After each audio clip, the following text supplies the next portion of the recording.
রান্না করতে চলে আসলাম। আজকে রান্না করব ট্যাংরা মাছ। ট্যাংরা মাছটা আজকে হবে টক ঝাল মিষ্টি। তেলটা গরম হয়ে গেছে, মাছটা দিয়ে দিলাম। মাছটা আমি হালকা ভেজে নিলাম। মাছ ভাজা তেলের ভিতরে আর একটু তেল দিয়ে দিলাম, একটা তেজপাতা, একটা শুকনো মরিচ, জিরা, আলু ভাজার জন্য দিয়ে দিলাম। আলুটা আমার একটু ভাজা হয়েছে, এখন আমি দিয়ে দিব পেঁয়াজ। এই পেঁয়াজটা আলুর সাথে ভেজে নেব। আলু পেঁয়াজ কত সুন্দর ভাজা হয়েছে। এখন আমি দিয়ে দিব কাঁচামরিচ, এখন দিয়ে দিব টমেটো। এখন আমি সামান্য একটু পানি দিব মশলা কষানোর জন্য।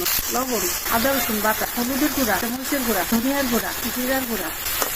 মশলার সাথে আলু টমেটোটা ভালো করে কষাই নিচ্ছি। এখন আমি ঝোলটা দেবো। এখন আমি মাছটা দিয়ে দেবো। টক ঝাল আচারটা দিয়ে দিলাম, মুরব্বা দিয়ে দিলাম, জিরা বাটা দিয়ে নামাই ফেলবো। তরকারিটা হয়ে গেছে। টক ঝাল মিষ্টি তরকারিটা আমার হয়ে গেছে।